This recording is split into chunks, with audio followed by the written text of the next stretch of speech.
Hello बच्चों, welcome back. आज हम कंटिन्यू करेंगे वसंत बुक को आगे और आज हम कवर करने वाले हैं चैप्टर नंबर 10 से चैप्टर नंबर 18 तक। जो भी important question previous year question होंगे उसे हम डिस्कस करेंगे।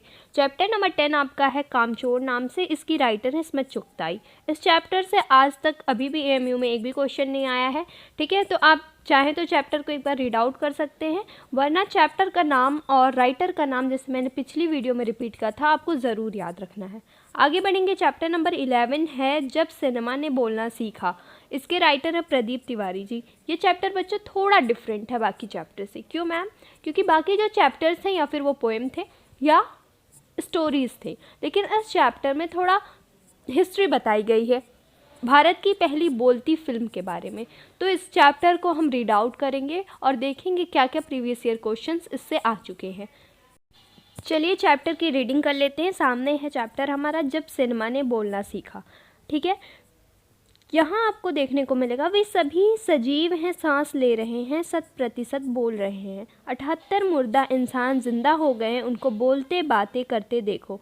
देश की पहली फिल्म आलम आरा के पोस्टरों पर विज्ञापन की ये पंक्तियाँ लिखी हुई थी। आलम आरा, यहाँ से याद कर रखना, आलम आरा जो थी वो देश की पहली बोलती फिल्म थी, ठीक है, जो रिलीज़ हुई थी 14 मार्च 1931 को। ये डेट भी आप याद रखना, ठीक है। इसके पहले भारत में कोई भी बोलती हुई फिल्म रिलीज़ नहीं हुई थी। अभी तक जो फिल्म्स होती थी वो म्यूट होती थी, बस वहाँ पे पिक्चर चलते थे, कोई भी आवाज़ आपको नहीं सुनाई दे रही है। आज जो मूवीज़ हम देखते हैं उसमें एक्टर एक्ट्रेस बोलती ही हैं, लेकिन पहले की जो मूवी थी उसमें कोई नहीं बोलता था, बस सामने ग्राफिक्स चल रहे हैं, आप देख रहे हो। तो आलम आरा पहली बोलती फिल्म रही है भारत की।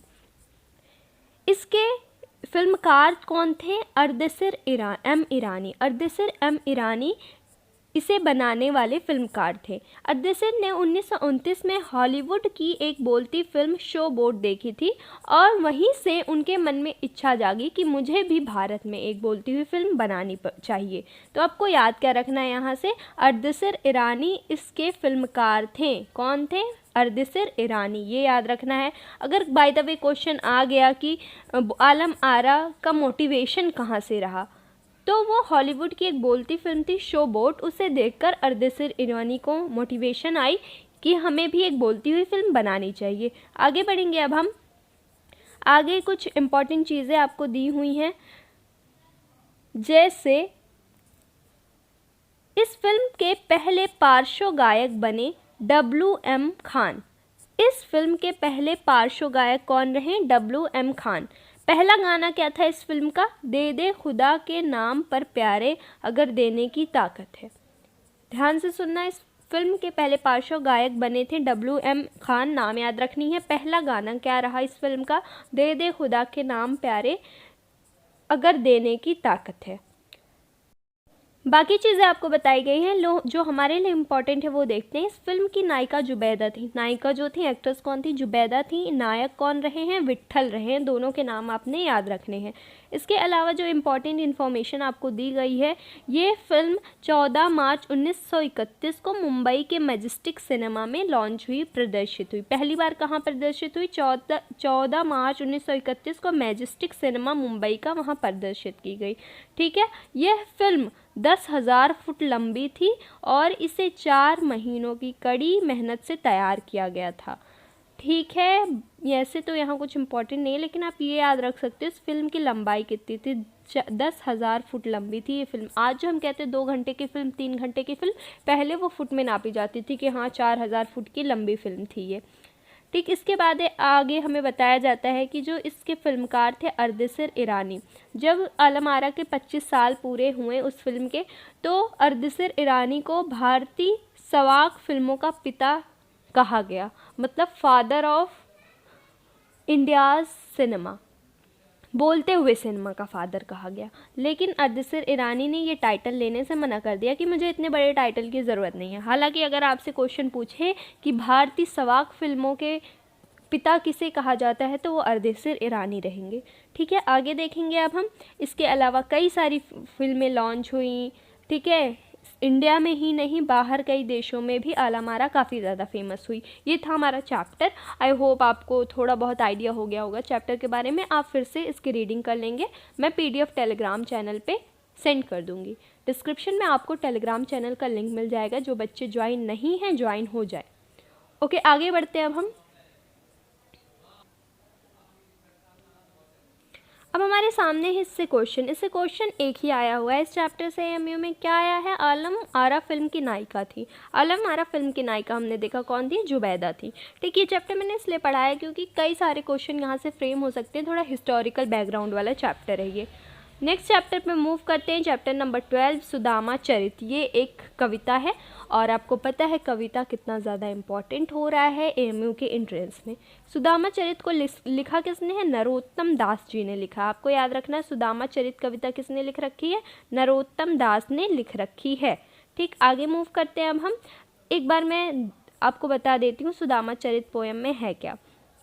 शीश पगा न छगा तन में, प्रभु जाने को आही बसे के ही ग्रामा। ये जो कविता है इसमें पूरा बताया गया है कि किस तरीके से सुदामा कृष्ण से मिलने गए थे।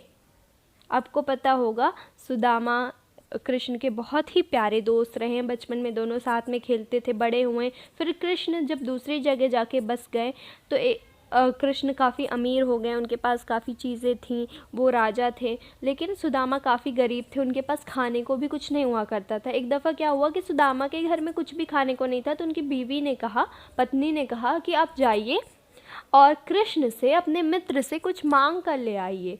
सुदामा जाना तो नहीं चाहते थे, लेकिन पत्नी के प्रेशर की वजह से वो गए अपने दोस्त के यहाँ। और यहाँ पे बताया गया है कि उनकी हालत कैसी थी। धोती उनकी फटी हुई थी, ठीक है, पैर में चप्पल नहीं थे, उपाना मतलब होता है जूता, जूते नहीं थे। और वो कैसे कैसे वहाँ पे पहुँचे। फिर वहाँ पहुँचने के बाद हाँ, एक और इम्पॉर्टेंट चीज़ क्या हुई, जब यो पत्नी उनकी भेज रही थी सुदामा को, तो उन्होंने एक पोटली दे दी थी चावल की, कि कोई कहीं जाता है तो गिफ्ट लेके जाता है ना किसी के लिए, तो इनके घर में तो कुछ भी नहीं था। तो उनकी पत्नी पड़ोसी से मांग के एक पोटली चावल की देती हैं कि ये तुम कृष्ण को दे देना। फिर वहाँ जब पहुँचते हैं, बहुत सालों बाद दोनों मिलते हैं, कृष्ण इतना ज़्यादा इमोशनल हो जाते हैं, रोते हैं। इस पोएम में बताया गया किस तरीके से कृष्ण ने अपने आंसुओं से सुदामा के पैरों को धुला।